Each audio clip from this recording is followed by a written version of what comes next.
Pronto, já estamos gravando. Essa que é a nossa segunda aula sobre hinduísmo. Confere. Na aula passada nós começamos a ver sobre a criação do mundo, alguns deuses, né? E a noção de avatar. Agora voltou, né? A se usar bastante essa palavra avatar, né? Nas redes sociais. O avatar que é nada mais do que a encarnação de uma divindade, né? Ele pode vir em forma ser humano ou em forma de animal também. No hinduísmo, na religião do hinduísmo, é muito presente essas figuras dos avatares. É muito presente essas figuras dos avatares. Até hoje, até hoje há pessoas que nascem na Índia e são tidas como avatares, como encarnação de deuses, né? E já vi caso muito de pessoas que nascem com uma deformidade. Houve um menino que nasceu com uma espécie de hérnia que sai aqui da costa e da coluna e se assemelhava a um rabo. Claro que não era um rabo, né? Mesmo porque saía do meio da coluna, não tem nem como dizer que foi uma deformação de um rabo. Era uma hérnia, mas assim, por ele ter nascido com essa deformação, passaram a dizer que ele era a encarnação de um outro avatar, né, que é o Hanuman, o deus macaco. E ele era adorado, né, e era venerado, tinha um espaço separado para ele, fazia uma roupa diferente para ele. Teve um outro caso também de um menino que ele nasceu, isso já faz anos, esses meninos já devem estar grandes. Ele nasceu com uma deformidade craniana, né, o crânio dele tem um formato maior e diferente. E aí esse menino passou a ser considerado como a encarnação do Ganesha. Ganesha, que é um deus com cabeça de elefante, né? E as pessoas tem imagens das pessoas indo, né, passando por ele, se ajoelhando para serem abençoados e tudo mais. Então essa figura do Avatar é muito presente até hoje na Índia, né? Os três principais deuses que formam a Trimurti tiveram avatares. A Trimurti, relembrando que é composta por Brahma, o deus da criação, Vishnu, o deus da restauração, e Shiva, o deus da destruição. Então, desses três deuses, Brahma, pelo que eu estudei, encontrei um avatar de Brahma, né, porque ele não é um deus muito presente, né? A missão dele foi construir o mundo e tudo mais, e pronto. Tem mais uma divindade que os outros deuses vão se aconselhar com ele, né? E Shiva também teve alguns avatares. Como eu falei, Hanuman, o deus macaco, é um avatar de Shiva. E o que teve mais avatares, o mais conhecido, é Vishnu, porque a própria história de Vishnu é que ele é o deus que ele vem à Terra para restaurar a ordem do mundo. Claro, como ele é um deus indiano, quando se fala de mundo, está se pensando ali na Índia, na região da Índia. Bom dia para quem está chegando agora, seja bem-vindo. Então, o Vishnu ele tem 10 avatares principais. Desses 10 avatares já vieram esse mundo 9, porque ainda virá um. O 10º, quando ele vier, é o último avatar, né? Ele vem para destruir esse mundo e formar um outro mundo livre do mal.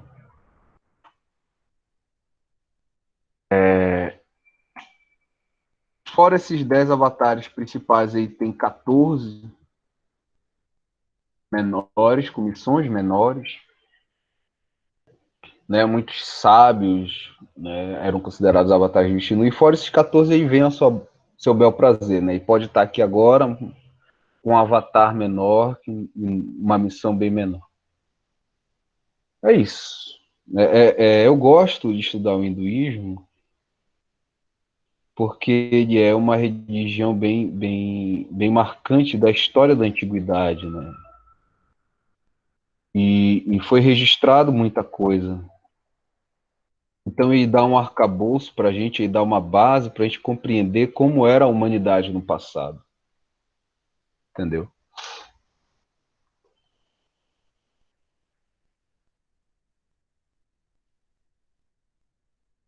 Vamos falar hoje sobre o Mahabharata. Mahabharata, que é um livro épico. É um livro épico da Índia, né? O nome Maha significa grande e Bharata, Índia, né? Bharata era o antigo nome da Índia, né? De um reino que se aproxima do que é hoje a Índia. Então, tradução de Mahabharata, Grande Índia, né? Alguns traduzem como Grande Épico da Índia, né? Mas eu traduzo ao pé da letra, né? Grande Índia. Eu vou fazer o resumo do resumo do resumo do resumo, porque é uma história muito longa, muito interessante. Passei o link, eu acredito que eu mandei para vocês. Não sei se chegou, mas vou mandar de novo. Até o final da aula. O link da Canal Conhecimentos da Humanidade, eles fizeram 4 vídeos resumindo Mahabharata, ficou bem bacana, tá? Eu vou passar para vocês aqui em aula esses vídeos, né? A gente terminando o nosso assunto, eu passo.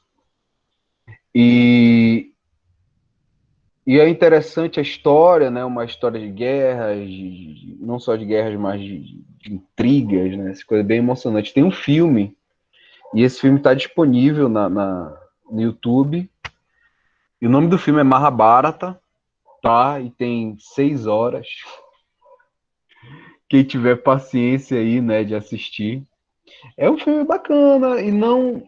Eu não assisti até o final porque é filme, né? Então, assim, a gente tem que ter a noção do seguinte: quando a pessoa faz uma obra de arte, o cinema é uma arte, né? A sétima arte, ela não tem o compromisso de falar a verdade, né? Ela está dando uma visão artística sobre o assunto. E assim é o filme. Então o filme ele não é reprodução fiel do Mahabharata, ele recria muitas coisas, né? Aí, então eu fiquei meio assim, mas é filme, é importante ter essa noção sobre a arte, né? Às vezes eu assisti uns filmes, foi um dos casos, né? Foi muito polêmico. Aqui no Brasil nós tivemos o Carandiru, que era um presídio de grande porte. Teve episódio, várias pessoas foram mortas, né? Durante uma rebelião. Isso causou muita polêmica no âmbito nacional, tanto que demoliram o Carandiru. E aí depois fizeram um filme sobre o Carandiru que culminava nesse episódio. E tinha umas coisas que mostravam no filme que as pessoas, né, que estavam envolvidas contestavam. Ah, isso não aconteceu assim, isso não existia no Carandiru e tal. E o diretor falou que não tinha compromisso com a realidade. Entendeu? Que era arte, e é verdade, né? O filme é arte. Mas fica aí a dica, né? Vocês procurarem no YouTube Mahabharata. Não precisa assistir tudo de uma vez, assiste meia hora hoje, né? Assiste como se fosse uma série. Um mito muito importante para o hinduísmo é conhecido como Mahabharata, palavra que deve ser traduzida como Grande Índia ou Grande Épico da Índia. A história é contada por Vyasa e escrita pelo deus Ganesha.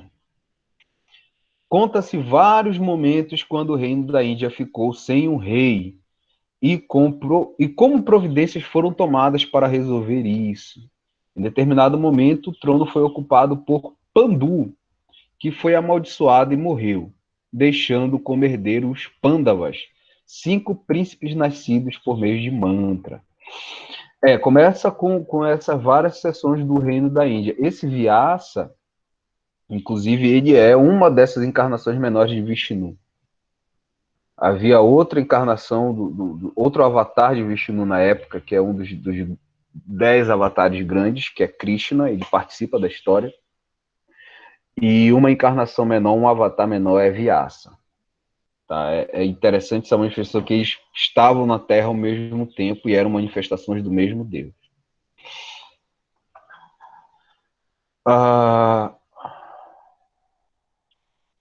Pandu chegou ao reinado na Índia, né? Havia tido um problema. O reino da Índia ficou várias vezes sem um rei. E aí nasceu um rei, só que ele nasceu cego, que é o irmão mais velho de Pandu, Dhritarashtra. E ele não podia ser rei, né? Porque não poderia haver um rei cego. Lembrando que os reis no passado tinham toda uma questão que eles julgavam e tudo mais, então eram considerados como divindades, então o rei cego não tinha como. E aí vem Pandu, ele nasce com uma deficiência no maxilar, né? E ele nasceu pálido. Devemos lembrar que os indianos são um povo miscigenado, né? Mas em muitas regiões, né, é bem mais comum você ver indianos de pele escura, né? Negros. E, claro, com a miscigenação, há regiões da Índia onde eles também têm a pele mais clara. Mas, assim, o fato de ele ter nascido pálido, possivelmente ele nasceu albino. Uma leitura, né? A gente não sabe. E aí depois tem outro rei, só que esse rei nasce de uma escrava. O irmão mais novo, ele nasce virtuoso, ele nasce perfeito, mas ele nasce de uma serva. E aí ele não poderia ser rei por causa disso. E aí, entre os três, para a Índia não ficar sem um rei, né, quem assume é Pandu. Pandu é amaldiçoado, sabendo que vai morrer, ele tinha duas esposas, e aí uma das esposas fala, olha, eu fui abençoada com mantra, com 5 mantras.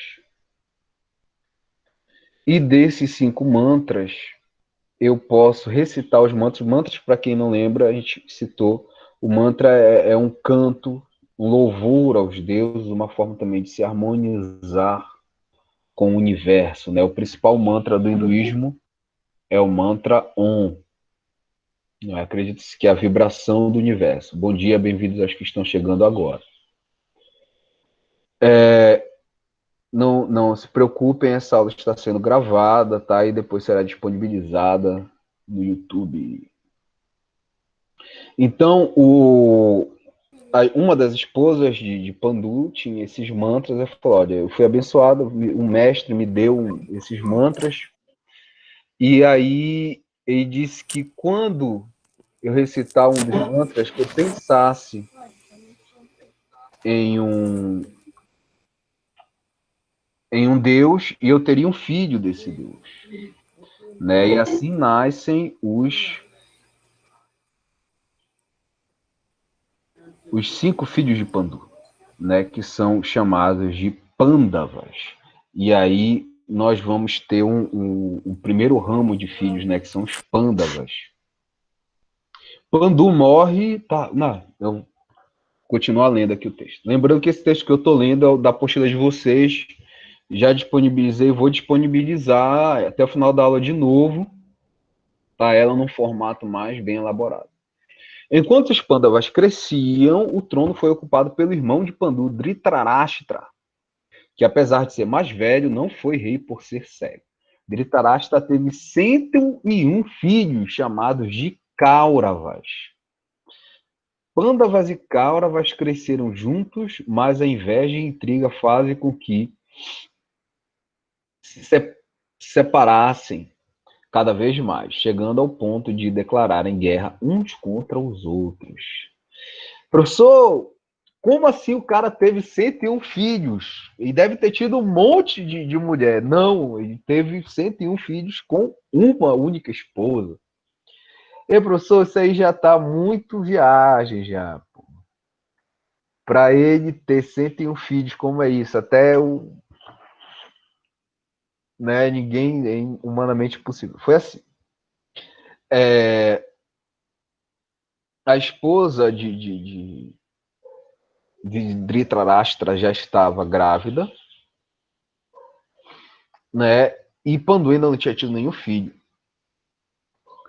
Então foi lá o avô deles, que é Vyasa. Lembrando que Vyasa foi o que narrou a história, né? O sábio que narra a história. Ele foi lá e ele abençoou a esposa de Dhritarashtra, e a bênção era que ela seria mãe de 101 crianças. Quando a esposa de Dhritarashtra soube que a esposa de Pandu já tinha filhos, lembrando que os filhos eram feitos por mantras, né? Então nasceram mais rápido, ela pegou uma pedra e bateu na sua barriga, né? Provocando assim um aborto. E a criança nasceu em pedaços, né? O feto caiu no chão em vários pedaços. E aí Vyasa, vendo aquilo, foi lá e abençoou, né?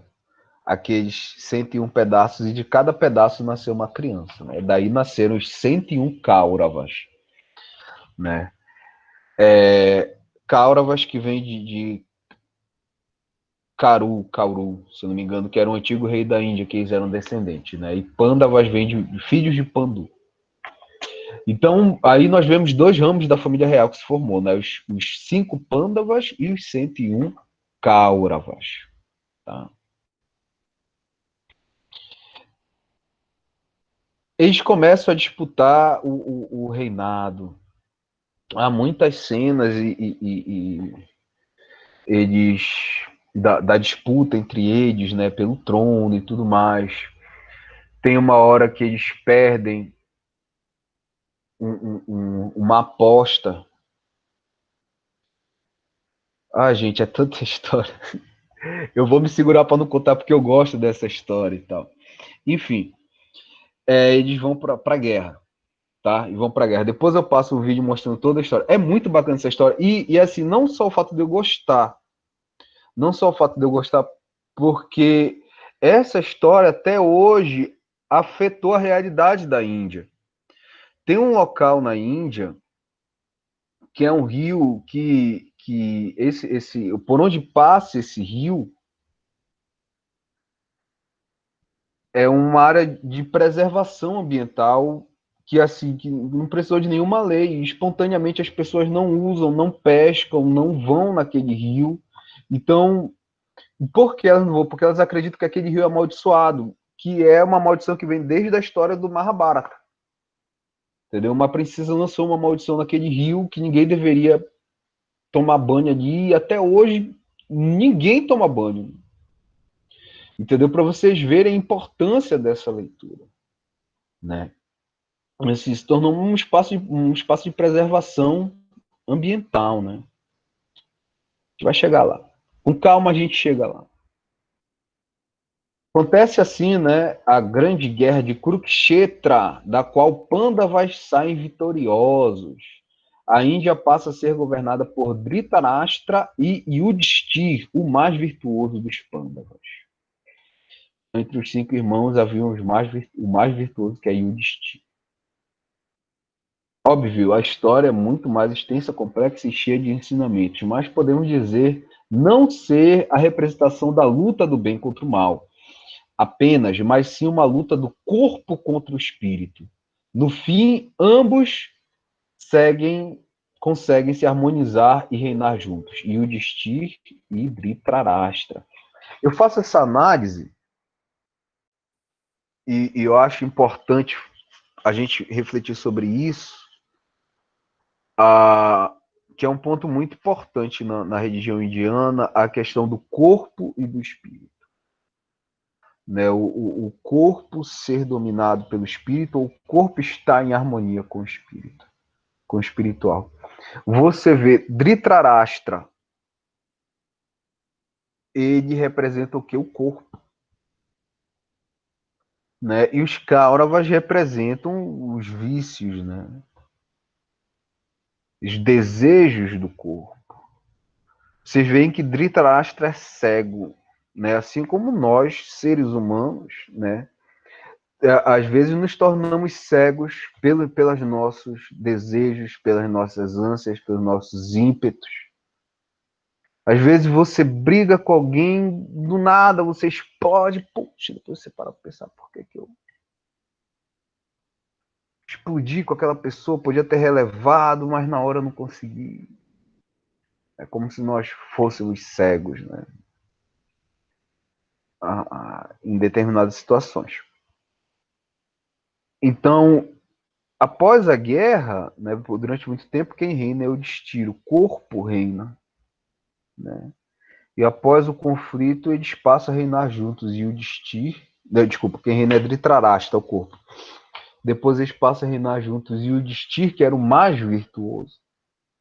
E o Yudhishthira ele era tão virtuoso que ele não conseguia nem mentir, né? Algo louvável, né? Durante a guerra eles fazem um plano de falar uma mentira lá para vencer o inimigo, e o Yudhishthira não consegue mentir, né?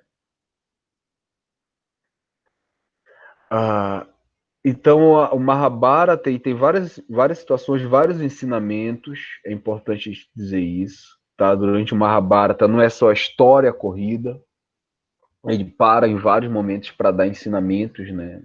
Também. E tem um trabalho de tradução do Mahabharata em língua portuguesa, mas é imenso.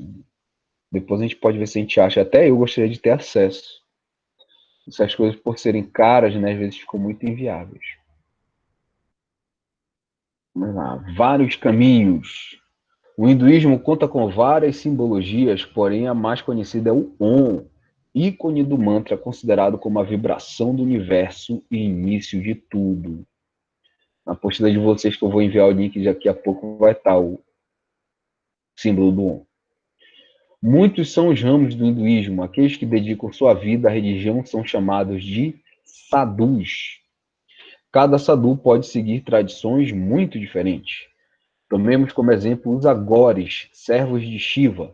Estes vivem perto de onde são cremados os mortos.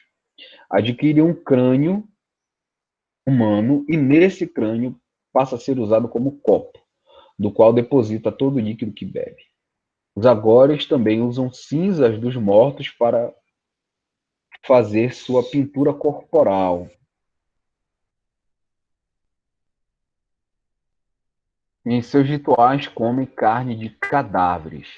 Esse ramo do hinduísmo que chega a causar pavor nos próprios indianos muito se difere do ramo dos Vaishnavas, marcado pelo estudo, meditação e a celebração dos deuses com música e dança.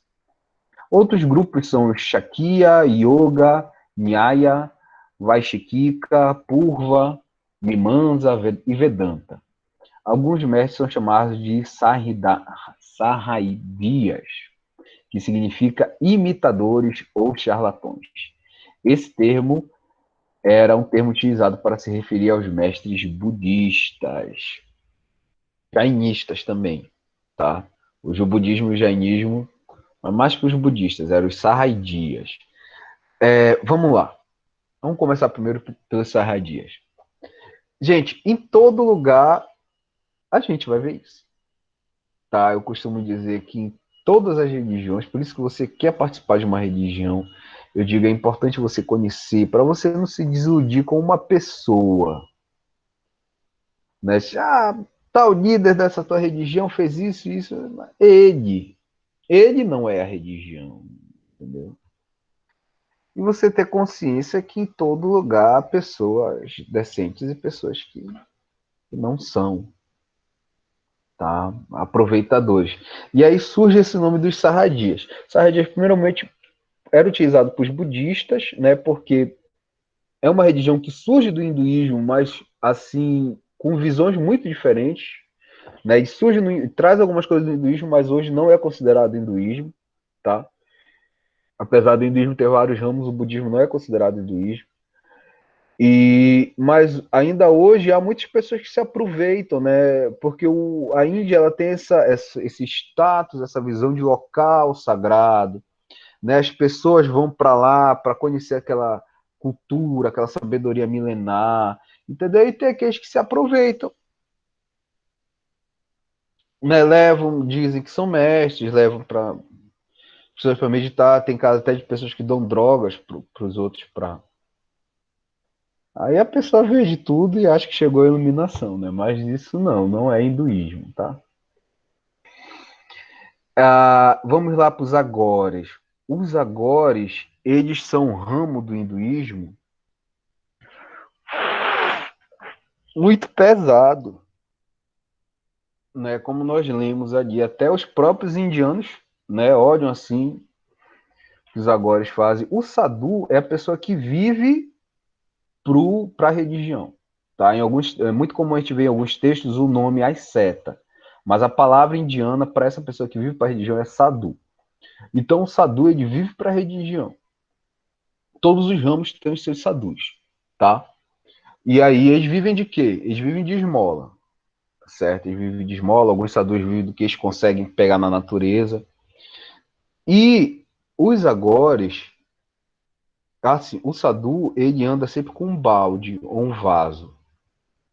Tá nesse, ele usa para as coisas dele, para pegar água, para tomar banho, para beber, para pegar uma esmola, para guardar alimento, porque ele não guarda, ele não tem coisas, ele não tem bens materiais, entendeu? Então o vaso é bem presente, até a representação do deus Brahma, ele é representado segurando um vaso, mostrando que ele é um sadhu, tá? O vaso dos agores é um crânio humano, certo? Daí já.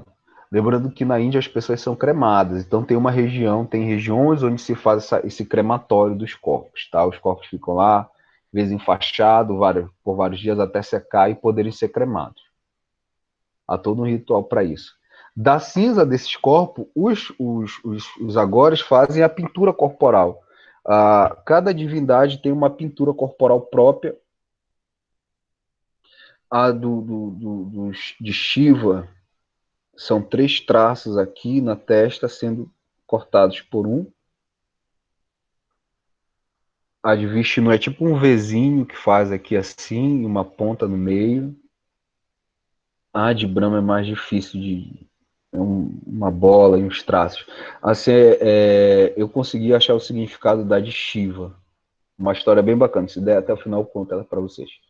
Então, os agores, eles fazem rituais onde, por exemplo, eles comem carne humana de mortos. Mas qual é o sentido disso? Entendeu? A gente tem que ter consciência seguinte, não é que morreu uma pessoa e eles vão fazer um churrasco da pessoa, não é isso. É essa ideia de você subjugar o seu corpo à sua mente. Então, come-se um pedaço da carne daquela pessoa que está ali para ser cremada, mostrando, né, conseguindo subjugar o meu corpo à minha mente. Entendeu? Claro que é uma coisa que até os próprios indianos às vezes veem os rituais dos agores, ficam assim. Isso já vem em reportagem, né? Ficam meio assim de lado e tal. Que é muito pesado, tá? Então, os ramos de Shiva, do deus Shiva, são realmente pesados, assim, normalmente. É de lá que vem a yoga e tudo mais. Às vezes fazem jejuns muito prolongados, né? No ramo de Shiva. Fazem aquelas lacerações no corpo, né? Daí que vem os famosos faquires, entendeu? Pessoas que atravessam seu corpo com lâminas de metal, pessoas que tem alguns servos de Shiva que eles fazem o voto que eles levantam o braço e não baixam mais o braço. E aí o braço atrofia, fica erguido pro resto da vida, entendeu? E aí você vê esses ramos mais pesados e vê os ramos mais leves, como os de Vishnu, né? Os ramos de Vishnu envolvem canto, dança. De manhã eles fazem meditação, estudam, fazem yoga, né? É bom lembrar que não tem uma disputa entre deuses. Ah, tu é Vishnu, tu é de Shiva. Não tem problema. Porque a yoga vem de Shiva. Né? Saem celebrando a divindade pelas ruas. Né? Bem parecido com o que a gente tem aqui aqui na América, os Hare Krishnas, né? Quem eu tive a oportunidade de ir uma vez no culto Hare Krishna, é uma coisa bem animada, com muita dança e tudo mais, muita música, né? Bem para cima. Né? Então aí nós vemos que não existe um hinduísmo, existem vários hinduísmos, né? Vários ramos do hinduísmo, e assim eram as religiões do passado. Tá? Em alguns casos de religiões que vêm da antiguidade até hoje, você vai ver que houve uma unificação. Tá? Mas, enfim, vai haver também religiões que chegam do passado até hoje, vai haver ramificações e unificações. Mas era bem comum isso. Tá? Tipo, você tinha a religião grega, mas em cada região da Grécia tinha uma visão diferente, tinha um ritual diferente, tinham símbolos diferentes. Tá? Vamos lá.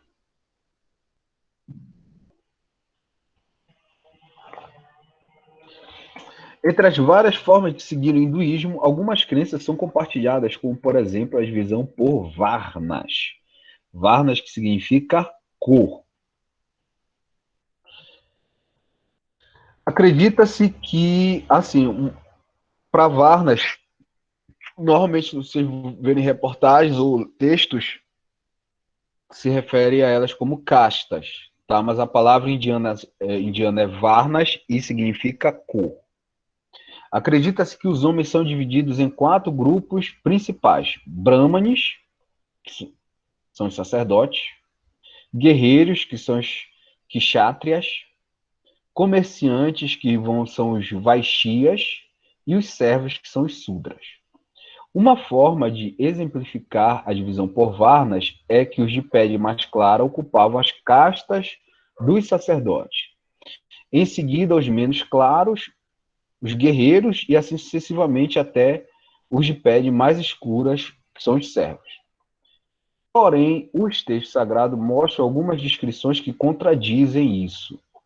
Hoje, as castas ainda existem como tradição em alguns lugares da Índia, mas desde 1947 tornou-se ilegal discriminar alguém pela casta. Tá? Falo casta aqui que é para vocês saberem associar também, né, quando ver uma reportagem. Vamos lá.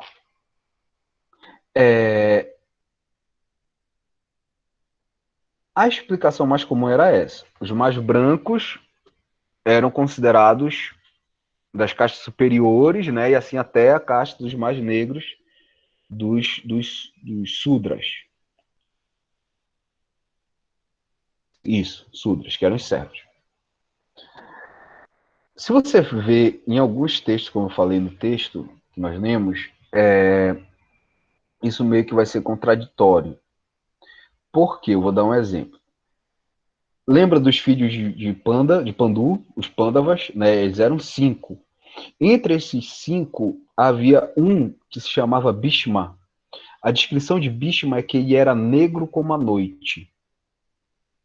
Né? E era o mais forte fisicamente. A mãe dele, quando o teve, pensou no deus do vento. E o vento no Oriente ele é considerado como a força física, porque ele vai onde ele quer. Ninguém consegue segurar o vento. Ninguém consegue conter o vento. Né? Então ele é muito associado à força física. Então Bhishma, ele era negro como a noite. E há um momento em que da história, né, em que os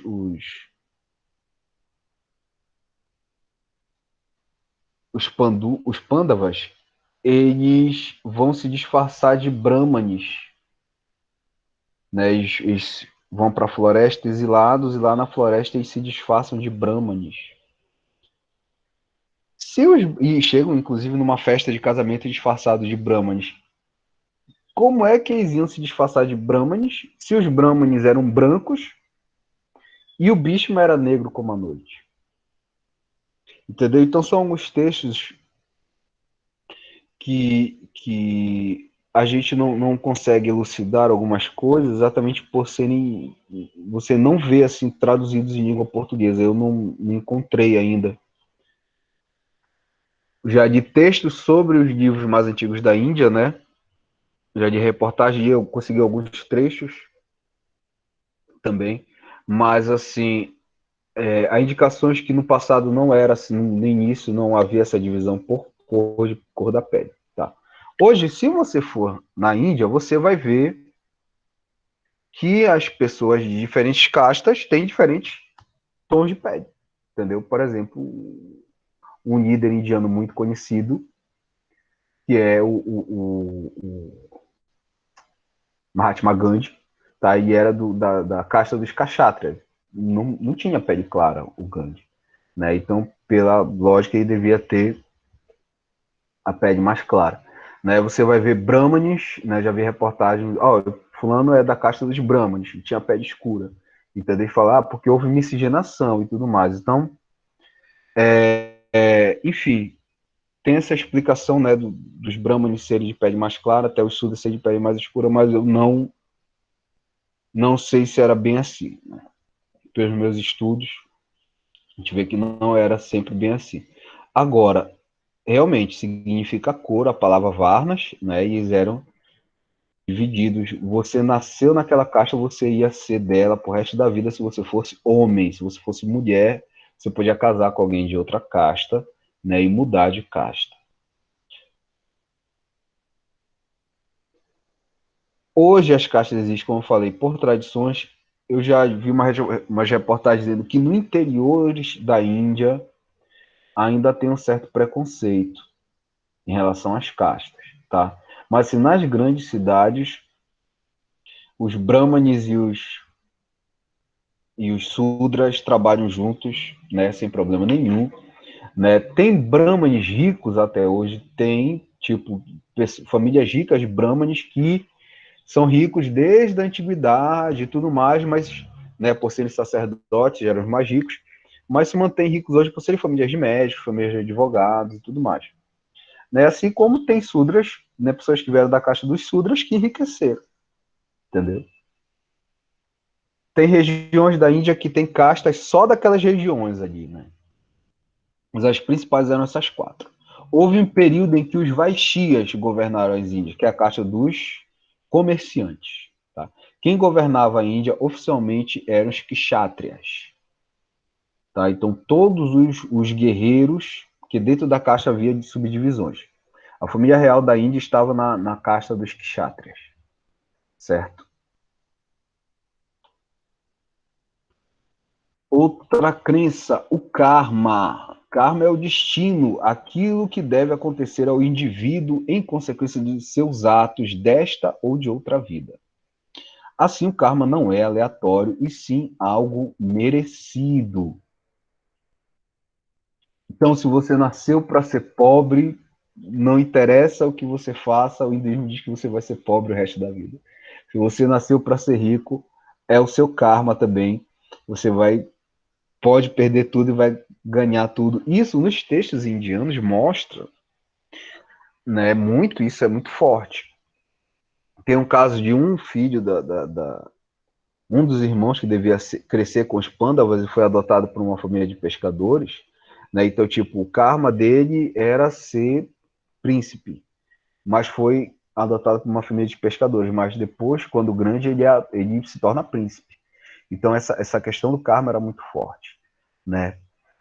A gente fala muito aqui no Ocidente o karma sempre como algo negativo, mas o karma pode ser algo positivo também, tá? Eu posso ter sido uma pessoa muito boa da minha vida e o meu karma é receber toda essa bondade que eu fiz na outra vida, tá? Isso é o karma, é o seu destino. Tem o caso os Pândavas, é curioso, os 5 casaram com uma única esposa, né? Os 5 príncipes eram casados só com uma princesa. E isso aconteceu porque na vida anterior, ela era uma mulher solteira e ela meditou durante 7 dias diante do Ganges, né, que é o rio sagrado. E após essa meditação, ela pediu 5 vezes que ela queria um marido, né? Eu quero marido, quero marido, eu quero marido, eu quero marido, eu quero marido. E aí o Deus Shiva falou: olha, realmente nessa vida você não vai ter um marido, tá? Mas na outra você vai ter 5, você vai casar com os 5 pândavas. Aí na outra vida ela veio uma princesa e quando ela se casou com 5 príncipes, né? Os 5 pândavas. Dharma seria a ordem do universo, correto agir, a verdade universal. Então, quando você pratica o certo, você está praticando o Dharma, né? Você está em harmonia com o universo. Sansara é o ciclo das reencarnações. Enquanto estivermos produzindo karma, desculpa, estamos fadados a renascer neste mundo em diferentes formas. Eles acreditam que nós podemos nascer em forma humana, em forma de animais também. Fugir desse ciclo é alcançar a iluminação, nirvana. Isso é chamado de moksha, né? E pode ser alcançado pelo conhecimento, bom comportamento e a devoção aos deuses. Então, quando você encontra a iluminação, você chega ao estado de nirvana. E o ato de alcançar a iluminação é chamado de moksha, né? Então, quando você chega ao moksha, você chega ao nirvana, você não precisa mais reencarnar neste mundo. Você está livre deste mundo, certo? Agora, professor, me perdi, muita palavra, nirvana, karma, dharma. Calma, Mahabharata e esses nomes aí, calma, calma. Lembrando, essa aula foi gravada, eu vou disponibilizar ela na página do YouTube, Neuto Vieira Martins Filho. É uma página só com as minhas aulas, né? Eu fiz lá umas playlists, você pode ir aulas do 8º ano, parte 1, parte 2, parte 3. Tá tudo dividido lá, você pode assistir uma vez, duas, três, quantas vezes quiser. Não precisa dar like, não precisa compartilhar, não precisa ligar o sininho, vai lá e assista. Eu vou desligar a gravação agora e vou abrir para as perguntas.